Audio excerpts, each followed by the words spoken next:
হাদিরুল মাজলিস হজ কবুল হওয়ার জন্য যা যা লাগবে, এই যে আমার সামনে এখানে 20টা টার্মস কন্ডিশন এবং ক্রাইটেরিয়া এখানে নোট করে নিয়ে আসছি। 20টা, এখান থেকে আমি যদি অন্তত 10টা বলতে পারি নিজেকে সার্থক মনে করব। এর মধ্যে অন্তত 7টা থেকে 10টা আছে এগুলো ফরজ, এর একটাও যদি বাদ যায় তাহলে টোটালি হজ হবে না।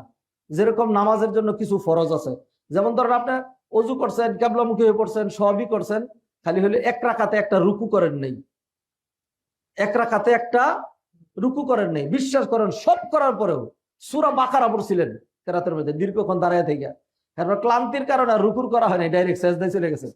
হ্যাঁ, বিশ্বাস করেন টোটাল নামাজটাই বাতিল। সবই করছেন, খালি ওযুটা করা হয়নি, বিশ্বাস করেন টোটালটাই বাতিল। সবই করছেন, খালি কিবলামুখী না হইয়া অন্যদিকে ফিরে নামাজটা পড়ছেন, তাহলে আপনার কি হবে না? হবে না। সবই করছেন, খালি এক রাকাতের মধ্যে 2 সেজদার জায়গায় একটা করছিলেন, 2টার জায়গাতে একটা হয়েছে, তাহলে হাফ তো হইব, কিছুই হবে না, ফরজ ছুটে গেলে। তো হজের ক্ষেত্রেও এরকম এমন কিছু বিষয় আছে, একটাও যদি ছুটে তাহলে হবে না। সর্বপ্রথম যে শর্তটা গরি ওয়ার্নিং দিচ্ছে, যেইভাবে আমি ধীরে ধীরে বলবো সে বলার সুযোগ নাই। আর হলো আমরা যে লম্বা আলোচনা করি এর চেয়ে বেশি লম্বা আলোচনার জমা কোথাও হয় না। মানে হইলো যে এই বিষয়টা একদিনে শেষ করার না, 2 দিনে শেষ করার না, বহুত লম্বা বিষয়। আসুন, নাম্বার 1, 1 নাম্বার যে শর্তটা মুখস্থ হইতে হবে আপনার। আপনার যে আত্মীয় হজে চলে গিয়েছেন তাকে এই লিঙ্কটা পাঠিয়ে দিতে হবে আপনার, তাকে বলে দিতে হবে ইউসিজেএমইতে ঢুকেন, ঢুকে আজকের খুতবা এখানে এত তারিখ দিয়ে আপনি এটাতে যান, তাহলে আপনি পেয়ে যাবেন। ইউসিজেএমই, উত্তরা সেন্ট্রাল জামে মসজিদ এন্ড ঈদগাহ, এটা যেন সবার থাকে। আপনার ছেলে মেয়েদের কত রকম মানে পেজ, কত রকম, এগুলো কি কি নাম আমি তো জানি না, ব্যাকডেটেড মানুষ তো, এগুলো যারা ইয়াং জেনারেশন তারা খুব ভালো বোঝে। খালি ইউসিজেএমই বললেই দেখবেন তারা ঘেটা ঘেট সব বের করে ফেলছে। এই লিঙ্কটা আল্লাহর রাস্তায় পাঠাবেন, আর যারা আছেন হজে যান নাই এটা সাথে করে নিয়ে যাবেন। আল্লাহ আমাদেরকে তৌফিক এনায়েত করেন। হাদিরুল নামাজের সর্বপ্রথম যে শর্তটা সেটা হলো আল ইখলাস। ইখলাস, ইখলাস মানে বহুবার এইখানে আলোচনা করেছি, আবারও রিপিট করি। ইখলাস মানে হলো to performs any types of worship and ইবাদত only for the sake of আল্লাহ সুবহানাহু ওয়া তাআলা। যে কোনো ইবাদত 100% শুধু আল্লাহর জন্য, without any mentality of name or fame. কোনো কিচ্ছু টার্গেট থাকবে না সেখানে, দুনিয়ার অ্যাচিভমেন্ট টার্গেট থাকবে না, গায়রুল্লাহর জন্য, নবীর জন্য, জিব্রাইলের জন্য না, কারোর জন্য না, আল্লাহর সাথে কোনো শরীক, লা ইলাহা ইল্লাল্লাহ, লাব্বাইক আল্লাহুম্মা লাব্বাইক, লাব্বাইক লা শারীকা লাকা লাব্বাইক। তাহলে ইবাদতটা, হজটা একমাত্র আল্লাহর জন্য হইতে হবে। এই যে প্রথম যে শর্তটা বললাম এটা খালি হজের জন্য না, সিয়ামের জন্য, সালাতের জন্য, সকল ইবাদতের জন্য এটা মৌলিক শর্ত। আল্লাহর রাস্তায় সবই হলো, কিন্তু খালি যদি এটার মধ্যে একটু ঝামেলা হয় যে অ্যাবসলিউটলি 100% সবটুকু পূর্ণাঙ্গভাবে আল্লাহর জন্য করা হয় নাই, তাহলে আপনার ইবাদত হওয়ার কোনো সম্ভাবনা নেই। যেমন এই যে জুমার নামাজ, এখন এই জুমার নামাজ পড়লেন, বহু আগে আসছেন করে গেলেন, এইটা যদি 100% আপনার মনের বিষয় আপনি ভালো জানেন, উপস্থিত সবাই দেখতে পাচ্ছি যে সবাই খতিব সাহেব খুতবা শুনছেন মনোযোগ দিয়া, মসজিদের ভিতরে বসে রয়েছেন, লম্বা সময় ধরে বসে আছেন, নামাজ শেষ করে তারপরে যাচ্ছেন, এইটা সবারটাই ঠিক আছে। কিন্তু কার কলবের কন্ডিশন কি, কার কলব কালব হয়ে গেছে আল্লাহই ভালো জানেন। হ্যাঁ, তো সেই জন্য হাদিরুল মাজলিস 1 নাম্বার শর্ত যেটি সেটা হলো ইখলাস। ইখলাস, ইখলাসের মধ্যে ঘাটতি আসলে কোন ইবাদত কখনোই কবুল হওয়ার বিন্দু মাত্র সম্ভাবনা নাই। আল্লাহ সুবহানাহু ওয়া তাআলা বলেন ওমা উমিরু ইল্লা লিয়াবুদুল্লাহ মুখলিসিনা লাহুদ্দিন। অন্য আয়াতে বলেন ফামান কানা ইয়ারজু লিকা রাব্বিহি ফালিয়ামাল আমালান সালিহা ওয়া লা ইউশরিক বিইবাদাতি রাব্বি আহাদা। অতএব হজে যাচ্ছেন, 10 লাখ টাকা খরচ করে যাচ্ছেন, 10 লাখ টাকা কার জন্য খরচ করলেন? শুধু আল্লাহর জন্য। 10 লাখ টাকা এরপর আরো 10 লাখ টাকার অতিরিক্ত কষ্ট করবেন আল্লাহর জন্য। 1 মাস ফ্যামিলি থেকে ডিটাচ থাকবেন আল্লাহর জন্য। অনেক বেশি মানে ঘাত প্রতিঘাতের সম্মুখীন হলেন আল্লাহর জন্য। সব যখন এইভাবেই যে আমার জীবন আমার মরণ, আপনার আমার বাপ কি ঘোষণা দিয়েছিলেন? খোল, আল্লাহ বলেন ইন্না সালাতি ওয়া নুসুকি ওয়া মাহইয়ায়া ওয়া মামাতি লিল্লাহি রাব্বিল আলামিন লা শারীকা লাহু ওয়া বিযালিকা উমিরতু আনা আউওয়ালুল মুসলিমিন। নবী বলে দেন, সালাত, সিয়াম, হজ, যাকাত, কুরবানি, এভরি টাইপস অফ ইবাদত শুধু আল্লাহর জন্য। এমন শুধু ইবাদত না, আমার জীবনটাও আল্লাহর জন্য আর আমার মরণটাও আল্লাহর জন্য। ইব্রাহিমকে যখন আগুনে ফেলাইয়া দেয়, হ্যাঁ, সরি বলতেন ইব্রাহিম আলাইহিস সালাম, বলেছে আচ্ছা ঠিক আছে মূর্তি বানায় দিচ্ছে আর কোনোদিন তোমাদের সাথে এরকম করবো না, আচ্ছা ঠিক আছে আমি বুঝছি, আই এম এক্সট্রিমলি সরি, তাইলেই তো হয়েছে। ঠিক আছে, তারা কি ইব্রাহিম এইটুকুন বললে এরকম মেরে ফেলতো না? ইব্রাহিম যে তো ভালো মানুষ, তাদের সমাজের যে ইব্রাহিম একটা অ্যাসেট, এটা তারা জানতো। হ্যাঁ, ইব্রাহিম আলাইহিস সালাম নো কম্প্রোমাইজ, কোনো রকম কম্প্রোমাইজ না। প্রমাণ করেছে আমার জীবন আল্লাহর জন্য, এবার প্রমাণ করবো আমার মরণও আল্লাহর জন্য। এরপর আল্লাহ সুবহানাহু ওয়া তাআলা তো দেখাই দিলেন যে কেউ যদি আমার জন্য মরতে চায় তাহলে সে মরে না, সে চিরস্থায়ী বেঁচে থাকে। আল্লাহু আকবার। আল্লাহ সুবহানাহু ওয়া তাআলা তাকে আর মারলেন না। হাতের নামাজের সম্মানিত ভাই বোনেরা, অতএব যারা হজে যাচ্ছেন, যারা হজে যাবেন, যারা নামাজ পড়েন, যারা দান সদকা করেন, যারা মসজিদের কাজ করেন, যারা সমাজের কাজ করেন, যদি এটা অ্যাবসলিউটলি আল্লাহর জন্য করতে পারেন, অনেক বেশি ফজিলত। ইখলাসের কারণে অল্প আমলে মেওয়া ফলে অনেক বেশি, আর ইখলাসের বাদে বেশি আমল করলেও, ইখলাস ছাড়া বেশি আমল করলেও এটি কি জিরো। হ্যাঁ, একটা উদাহরণ দিই, না দিলে হবে না।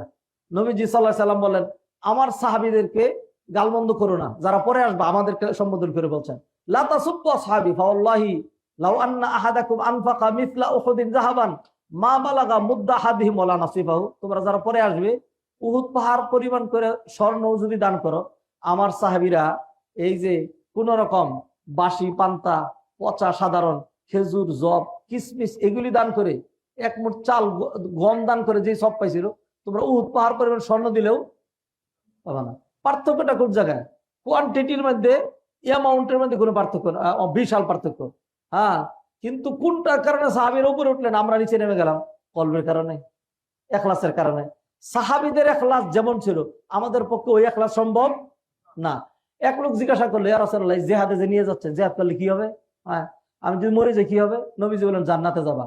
তাইলে বললো যে আমার হাতে যে খেজুরটা ছিল এটা খাওয়া দরকার নাই, ফালাই দিলাম। এরপরে আল্লাহর সাথে জিহাদে শুরু করছে, এই কিছুক্ষণের মধ্যে শাহাদাত বরণ করে গেছে, জান্নাতে চলে গেছে। সুবহানাল্লাহ। হ্যাঁ, আমি আর আপনি পারবো এটা? আমি আর আপনি তো পারি না।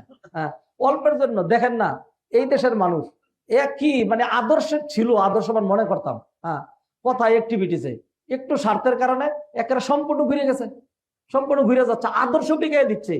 এই জন্যই তো আমি বলি যে ইথিক্স লেস যে নেশন, সেটা আমরা। যদি বাংলাদেশি নেশন করে আপনাদের তো কষ্ট লাগবে, সেজন্য বললাম না। ইথিক্স লেস নেশন হলাম আমরা। আমাদের ইথিক্স নাই, ক্যারেক্টার নাই, টাকার কাছে বিক্রি হয়ে যায়, আমরা স্বার্থের কাছে গিয়ে হয়ে যাই, বিক্রি হয়ে যাই দীক্ষার এই ধরনের চরিত্রের উপরে। আল্লাহ আমাদেরকে হেদায়েত করেন। হাদারানা মাজলিস, সম্মানিত ভাই ও বোনেরা, ইবাদত যদি ইখলাসের সাথে করেন, অল্প করলে বহুত সওয়াব হবে। সাহাবীদের উদাহরণ এটা। নবীজি হাদিসে বলেন, আখলিস দীনাকা ইয়াকফিকাল আমালুল কালিল, ইখলাস ভিত্তিক আমল করো, অল্প আমলেই নাজাতের জন্য যথেষ্ট হবে, বেশি লাগবে না। আর ইখলাস ছাড়া বহুত করলেও, সারা জীবন করলেও কোনো লাভ হবে না। কারণ হলো আল্লাহ সুবহানাহু ওয়া তাআলা এমনই প্রেস্টিজিয়াস, এমনই গায়রতপূর্ণ, এমনই আত্মসম্মান বোধ সম্পন্ন, আল্লাহ সুবহানাহু ওয়া তাআলা এত বেশি আত্মসম্মান, এত ইজ্জত আল্লাহ, যে তিনি কি বলেন, আনা আগনা শুরাকা আনিশ শিরক মান আমিলা আমালান আশরাকা ফিহি মাইয়া গায়রি তারাকতু ওয়া শিরকা। আমি শিরকের বহু ঊর্ধ্বে, কেউ যদি এমন আমল করে যে আমল করতে গিয়া আমলটা অ্যাবসলিউটলি আমার জন্য না করে, সেখানে একটু দুনিয়ার, একটু দেখানোর, একটু শোনানোর, একটু সুনাম সুখ্যাতি ইত্যাদি অন্য কোনো কিছু যদি টার্গেট রাখে, তাইলে আমি শুধু তার ইবাদতটাই প্রত্যাখ্যান করি না, তারাকতুহু ওয়া শিরকাহু, আমি তার সেই আমলটাও প্রত্যাখ্যান করি, আর আমি আল্লাহ তারেও প্রত্যাখ্যান করি। অতএব ইখলাস লাগবে। হজ যদি হইতে হয় ইখলাস লাগবে। কথা আর বাড়াচ্ছি না, অন্তত 20টা না বাড়ি 10টা, 10টা না বাড়লে অন্তত 7টা তো বলবো। 2 নম্বর যে শর্ত, সেটা হলো ইত্তেবাউ সুন্নাতুর রাসূল সাল্লাল্লাহু আলাইহি সাল্লাম। ইবাদতে নবীজির সুন্নাহ অনুযায়ী ইবাদত করা। নবীজির সুন্নাহ মানে নবীর তরিকা।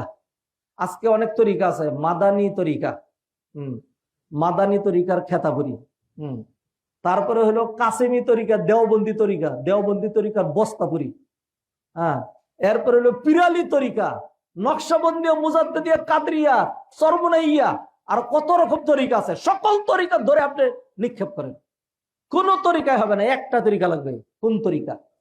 নবী মুহাম্মদ রাসূলুল্লাহ সাল্লাল্লাহু আলাইহি ওয়াসাল্লামের তরিকা, এটার নাম সুন্নাত। এটা যদি বাদ হয়, আপনি ইখলাস 100% আল্লাহর জন্য করলেন, কিন্তু ওই তরিকা যদি বাদ হয় তাহলে আপনার ইবাদত হবে না। আল্লাহর জন্যই আজকে মনটা খুব ভালো, খতিব সাহেব খুব ভালো খুতবা দিয়েছেন, মনটা গলে গিয়েছে, খতিব সাহেব একটু লম্বা করে আজকে জুমার নামাজ 4 রাকাত পড়ায়া দেন।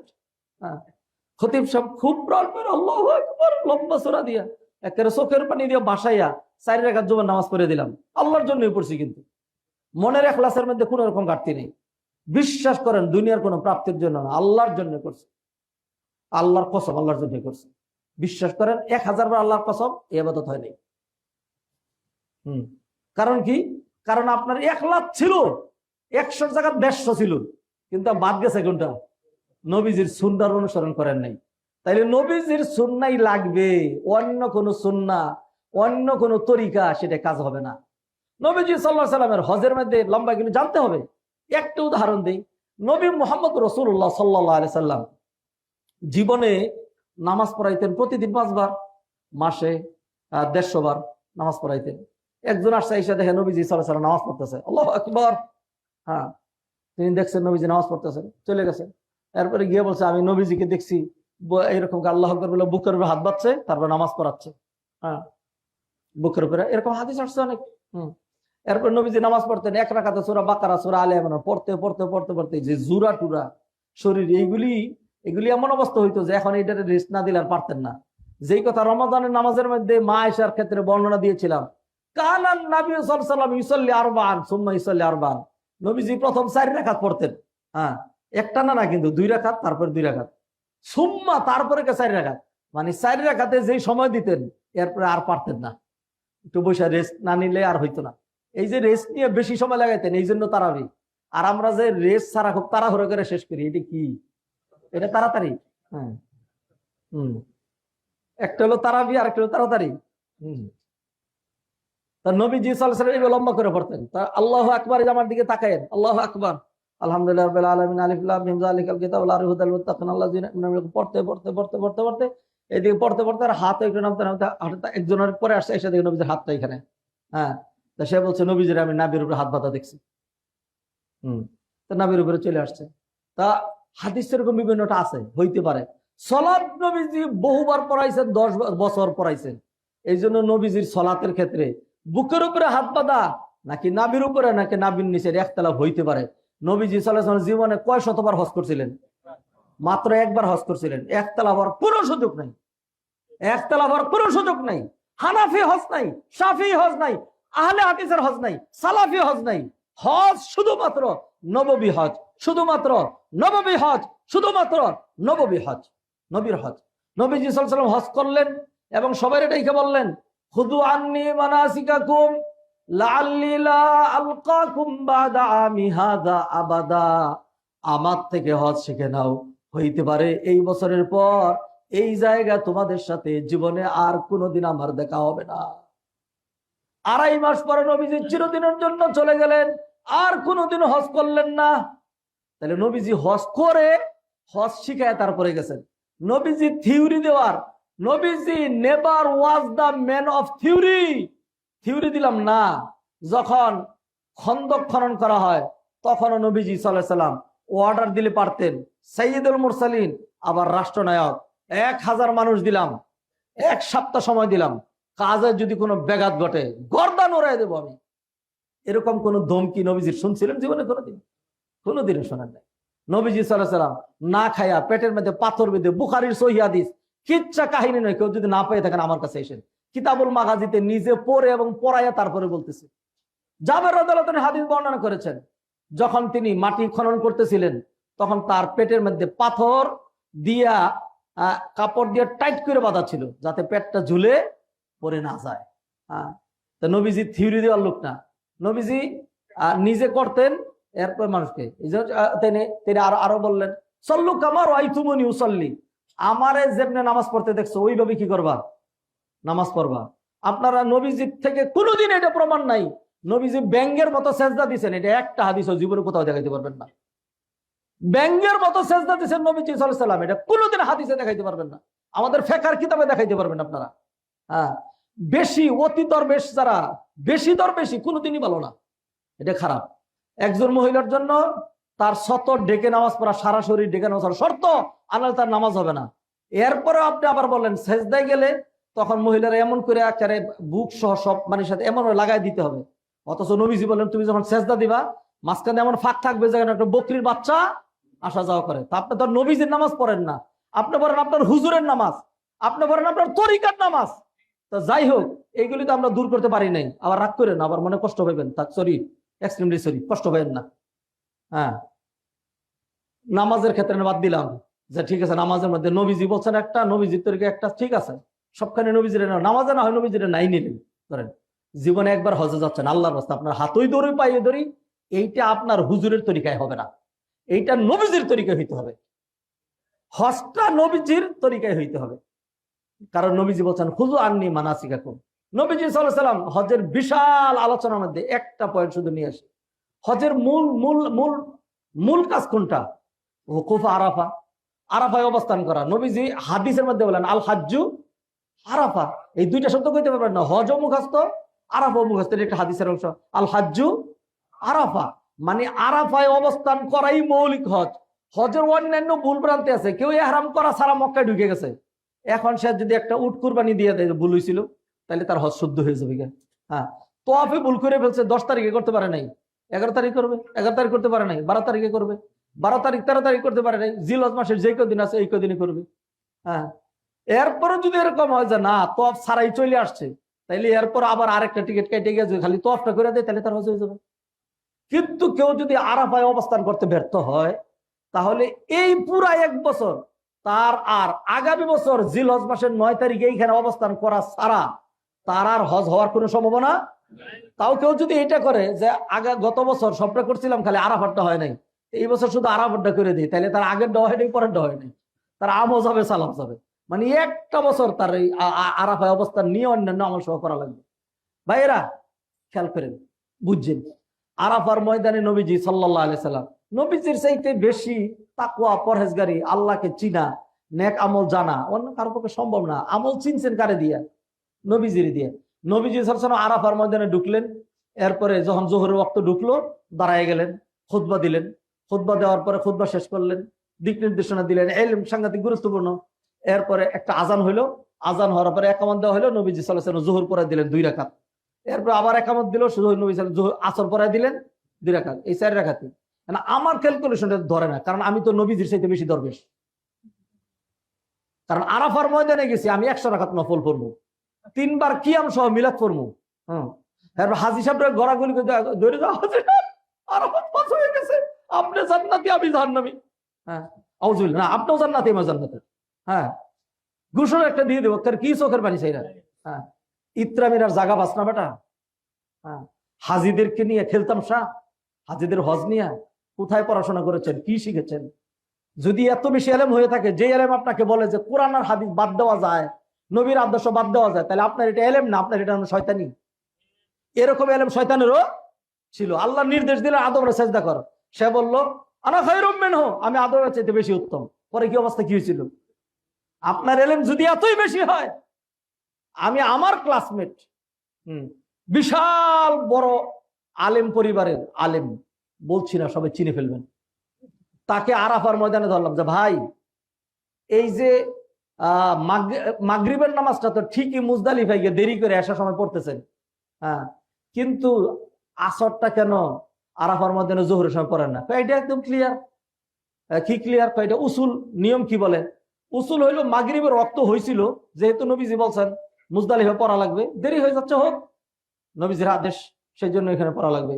আর তাইলে আর আসর যে নবীজি পড়ায় এটা পড়তে বললেন, কয় না, এটা তো আমার আকল যেটা বলছে, কারণ কোরআনে আয়াতে আল্লাহ বলে দিয়েছেন সময় ছাড়া নামাজ পড়া যাবে না, আসরের সময়ই তো হয় নাই। হ্যাঁ, তো এটা কোথায় পাইলেন? কোরআনে আয়াত ইন্নাস সালাতা কানাত আলাল মুমিনিনা কিতাবাম মাওকুতা। আমি হাসি দিয়ে কইলাম যে এই আয়াতটা কি আপনার বাপের উপরে নাকি আপনার নানার উপরে নাজিল হয়েছিল? এই আয়াতটা তো নাজিল হয়েছিল নবীজির উপরে। এই আয়াতের অর্থ নবীর চাইতে বেশি আপনি বুঝলেন কেন? এই আয়াতের প্রয়োগ নবীজি ভালো বুঝেছেন। আপনাকে কে বলছে ক্যালকুলেশন করার জন্য যে আসরের ওয়াক্ত হয় নাই? নবীজি যখন যেমনি বলবেন সেটা মেনে নেওয়ার নামই শরীয়ত। হ্যাঁ, আল্লাহ সুবহানাহু ওয়া তাআলা তায়াম্মুমের কথা বলছেন, চেহারার মধ্যে মাটি মাখতে হয়, এটাতে পবিত্রতা অর্জন হয়। আপনি যদি এখন আকল খাটান তাহলে হয় না, আপনার এখানে আকল খাটানো যাবে না। আলী রাদিয়াল্লাহু তাআলা বলেন, লাউ কানা দ্বীনু বির-রাই, যদি আকল প্রসূত হইতো, দিনটা যদি শুধু আকল প্রসূত হইতো, তাইলে মুজার মাসে, মুজার উপর দিয়ে করে এরকম হাতের পানি ফালাই দিয়ে, এই যে মুজা পর আছে, এই যে ধরেন পা, এরকম উপর দিয়ে একটা টান দিতে হয়, এটা হলো মাসে।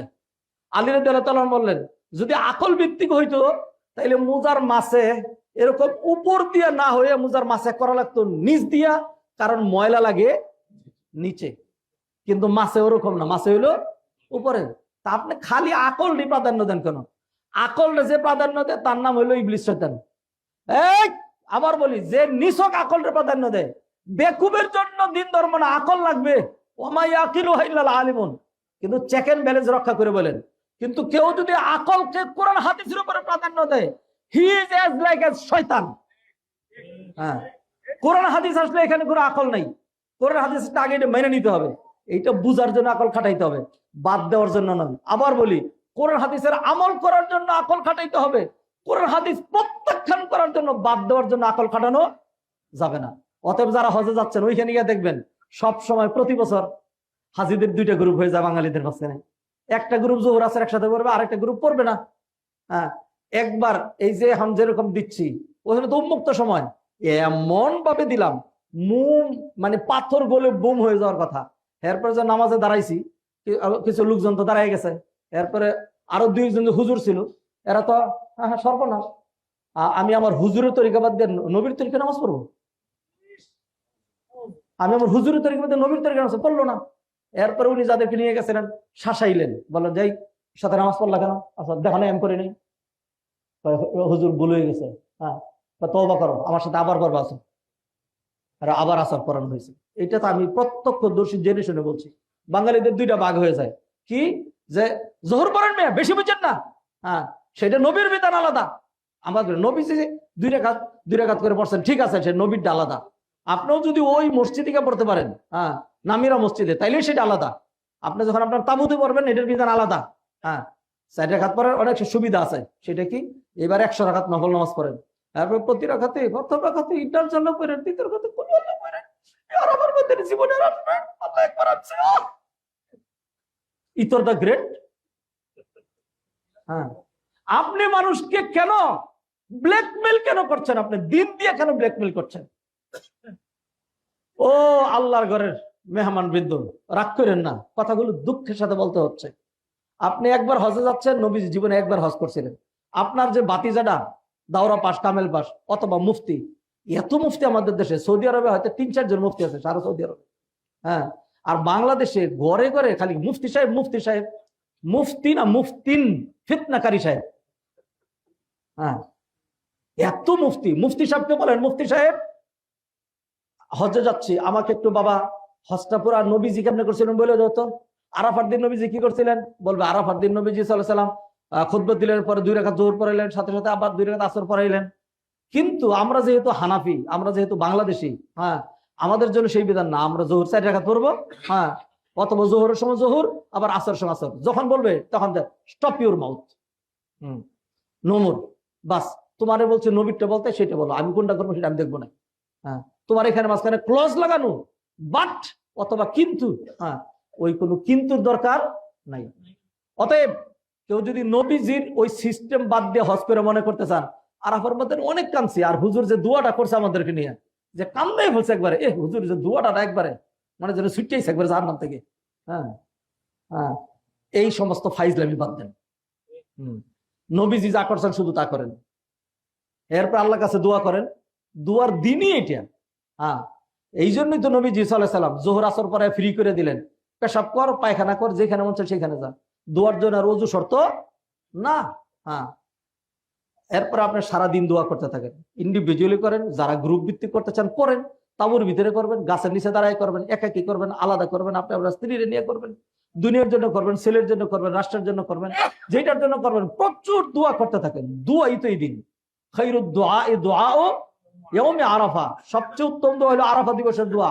ওয়া খায়রু মা কুলতুহু আনা ওয়ান নাবিয়্যুনা মিন ক্বাবলি লা ইলাহা ইল্লাল্লাহু ওয়াহদাহু লা শারীকা লাহু লাহুল মুলকু ওয়া আলহামদু ওয়া আলা কুল্লি শাইইন কাদির আরাফা দিবসের চেয়ে উত্তম আর কোনো দোয়া নাই।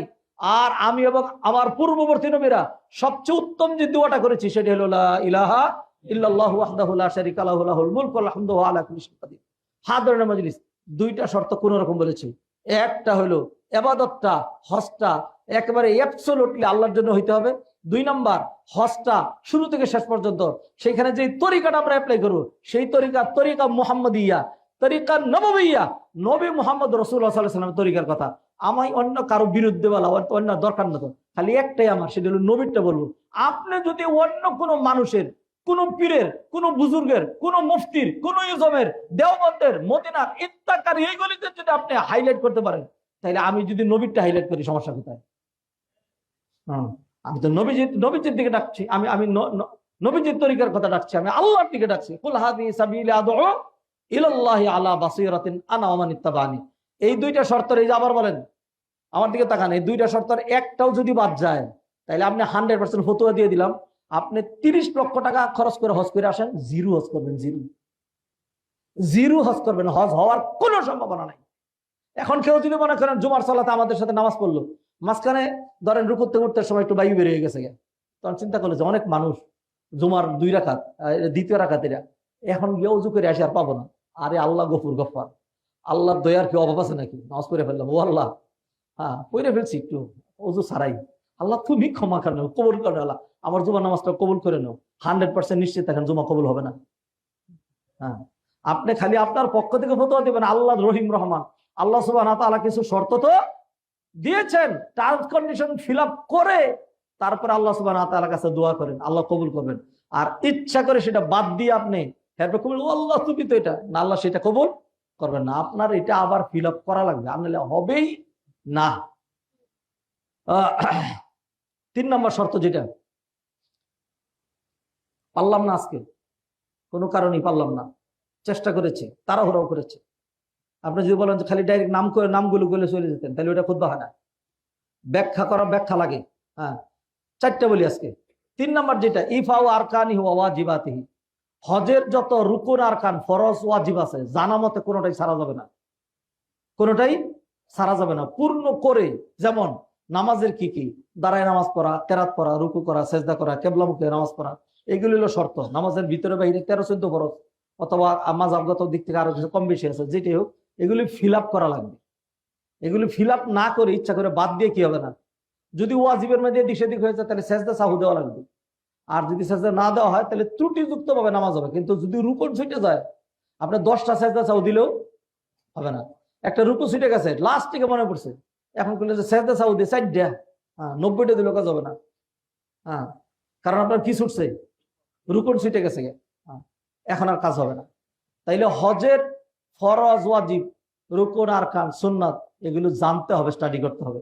ধরেন একটা নিয়ে আলোচনা করি, সেটা হলো জিলহজ মাসের 10 তারিখ এবং 11 তারিখ, আর কেউ যদি 12 তারিখ রাতে থাকে তাহলে 12 তারিখ সহ এই রাতগুলো মিনায় অবস্থান করা জমহুর উলামায়ে কেরামের মতো ওয়াজিব। হানাফি মাযহাব হলো সুন্নত, হানাফি মাযহাবের সিদ্ধান্ত সুন্নত।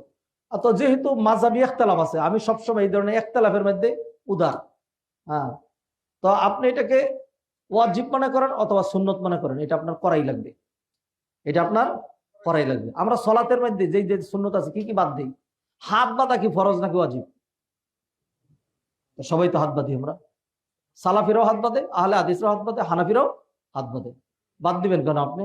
হজের যে সুন্নত, এটাকে আপনি পান খাওয়ার সুন্নত অথবা মিষ্টি খাওয়ার সুন্নত মনে করছেন, অথবা জর্দা খাওয়ার সুন্নত মনে করছেন? জর্দা খাওয়ার সুন্নত মনে করছেন নাকি? হ্যাঁ, এটা হজের সুন্নত। এটা কিসের সুন্নত? হজের সুন্নত। হজ যত বড় তার সুন্নত তত বড়। ব্যাং যেরকম বড় তার পা ওরকম বড়, আর হাতি যেরকম বড় তার পা ওরকম বড়। একটা ব্যাং পাড়া মারছে, সর্বনাশ, আমি আর বাঁচবো না, মরে যাবো। কেন? ব্যাঙ্গে পাড়া দিছে। ব্যাঙ্গে পাড়া দিলে মরবেন কেন? আমার ভাইয়েরা হাতি পাড়া দিছিল, মরে গেছে। হ্যাঁ, তো হাতি পাড়া দিছে, তো পাই তো, হাতি পা দিয়ে দিছে, এই ব্যাঙ্গে পা দিয়ে দিছে, পা তো পাই। কি সুন্দর, পা তো পাই, সুন্নত সুন্নতি একই। বুঝলেন? বুঝে এতই কমতি। হজ যত বড়, হজের সুন্নত তত বড়। অতএব আপনি যদি ওয়াজিব হিসেবে স্বীকৃতি নাও দেন, তবু আপনার মিনায় অবস্থান করাই লাগবে। হজের মূল দিনই তো ওইটা। এর আকবার দিনগুলো তো 5 স্টারে ছিলেন আপনি, হ্যাঁ, জমজমে ছিলেন, ইলাফে ছিলেন, হ্যাঁ, হাইফে খাইছেন, মক্কা এসির মধ্যে ছিলেন। এখন হজের যে 5 দিন কষ্ট করাই লাগবে আপনাকে, মিনাতে থাকতে হবে। মিনাতে যেখানে থাকতেছেন, হ্যাঁ, সেখানে তো এসি দেওয়া আছে আপনাকে। গরমের কারণে মানুষ মইরা যাচ্ছে, এটা কোনোদিনই হবে না এখানে। এটা হ্যাঁ, আপনাকে এসি দেওয়া আছে, সবকিছু দেওয়া আছে, পানি দেওয়া আছে, খাবার দেওয়া আছে, চা দেওয়া আছে, সব রেডি করা আছে। আপনি কয় টন চা খাইতে চান, সব রেডি করে রাখা আছে আপনার জন্য। হ্যাঁ, সব রাখা আছে, খাবার দাবার সব আছে, মানুষ খাইয়া শেষ করতে পারতেছে না। বাইরা ফিরে আসেন। আবার আবার বলি, 3টা শর্ত বললাম। 1 নম্বর হলো ইখলাস থাকতে হবে, নবীজির সুন্নাহ অনুযায়ী করতে হবে। 3 নম্বর হলো হজের ফরজ ওয়াজিব সুন্নত, এইগুলো জেনে শুনে ছেড়ে দেওয়ার কোনো ইচ্ছার বাইরে, সাধ্যের বাইরে যদি কোনোটা ছুটে যায়, একজন 10 তারিখ পর্যন্ত করার পরে এমন ভাবে তার গায়ে জ্বর আসছে, এমন অসুস্থ, আর সে পারতেছে না, হোটেল থেকে সে যেতেও পারতেছে না, মিনায় হোটেলে রয়ে গেল গিয়া, তা ঠিক আছে, তার ক্ষেত্রে না হয় ধরে দিলাম যে অপারক, মাজুর, অসুস্থ, ঠিক আছে, তার এটা ত্রুটি সহই হজটা হয়ে গেল।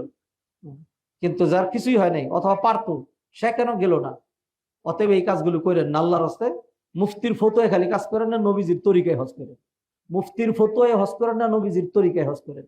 মুফতির ফতোয়ায় হজ করেন না, নবীজির তরিকায় হজ করেন। 4 নাম্বার, আজকে এটা লাস্ট পয়েন্ট।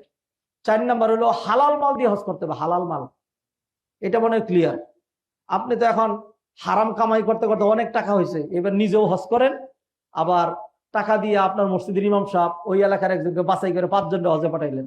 আপনি 1000 মানুষের যদি হজে পাঠান, তাদের হজ হবে কিন্তু আপনার হজ হবে না। হ্যাঁ, কারণ কি? আপনার টাকার উৎস কি? তো ওরটা হবে কেন? কারণ সে তো চুরি করে নাই। হ্যাঁ, এটা লাকা সাদাকাতুন ওয়ালা না হাদিয়াতুন। এক মহিলা নবীর দাওয়াত দিয়ে বলছিল, ইয়া রাসূলুল্লাহ, নবীর জন্য তো সদকা খাওয়া জায়েজ নাই, কিন্তু আমি তো এটা সদকা পাইছি। নবীজি বলেন, লাকি সাদাকাতুন, তোমার জন্য সদকা। তুমি সদকা পাওয়ার পরে তুমি মালিক হয়ে গেছো, এখন যখন আমাদেরকে খাওয়াচ্ছ তখন এটা হাদিয়া।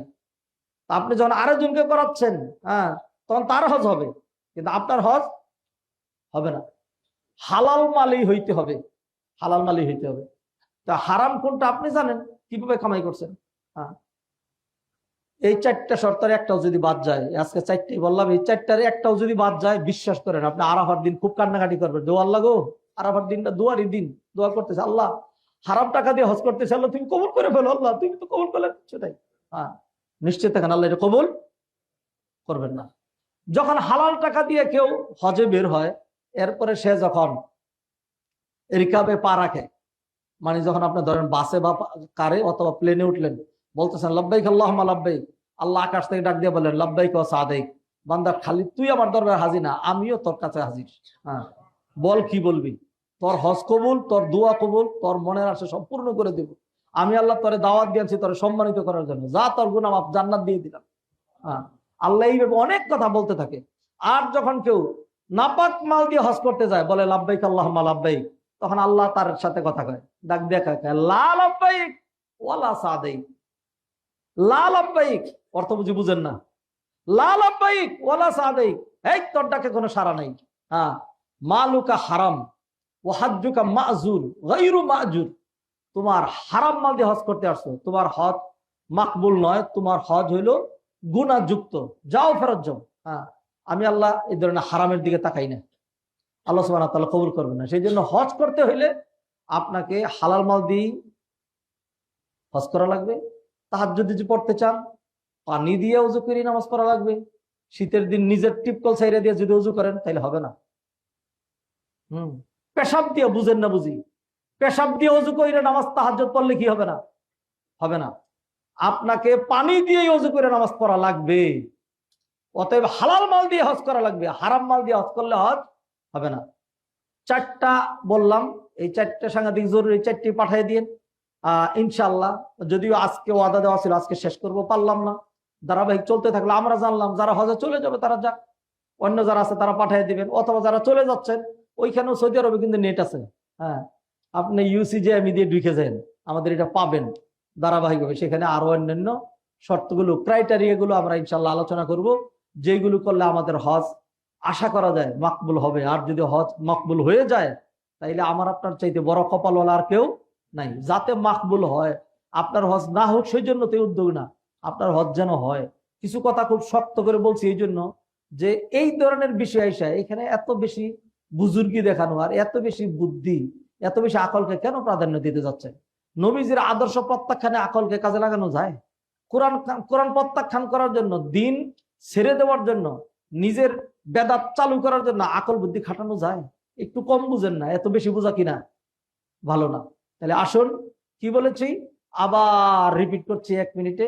এই 4টা শর্ত ছাড়া হজ হবে না। ইখলাসের সাথে হজ করতে হবে আল্লাহর জন্য, নবীজির তরিকাই করতে হবে, নবীজির তরিকাই, অন্য কারো তরিকায় না, মাদানী তরিকায় না, আমাদের তরিকায় না, হবে না এটা। 3 নাম্বার হলো হজের বিধিবিধানগুলো, রুকুন আরকানগুলো সব জানা সত্ত্বে ফিল আপ করার চেষ্টা করতে হবে। 4 নাম্বার হালাল মাল দিয়ে হজ করতে হবে। আল্লাহ সুবহানাহু ওয়া তাআলা যারা হজে গিয়েছেন তাদের সবাইকে নিরাপদ রাখুন, ভালো রাখুন।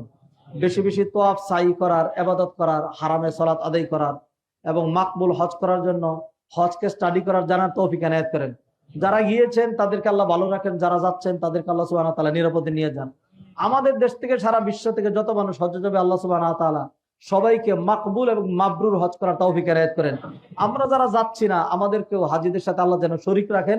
শরীক থাকার জন্য আমরা ইনশাআল্লাহ ইয়াউমে আরাফা, আমরা যারা যাচ্ছি না আমরা রোজা পালন করব ইনশাআল্লাহ। যারা যাচ্ছেন তাদের সাথে আমরা নিয়মিত যোগাযোগ রাখবো, তাদের কাছে দোয়া চাবো, তারাও আমাদের জন্য দোয়া করবে ইনশাআল্লাহ।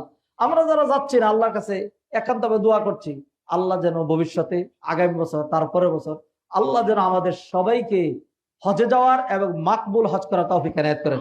আকুলু কওলি হাযা ওয়া আস্তাগফিরুল্লাহ লি ওয়া লাকুম ওয়া লিসাইরিল মুসলিমিন ফাস্তাগফিরুহু ইন্নাহু হুয়াল গফুরুর রহিম।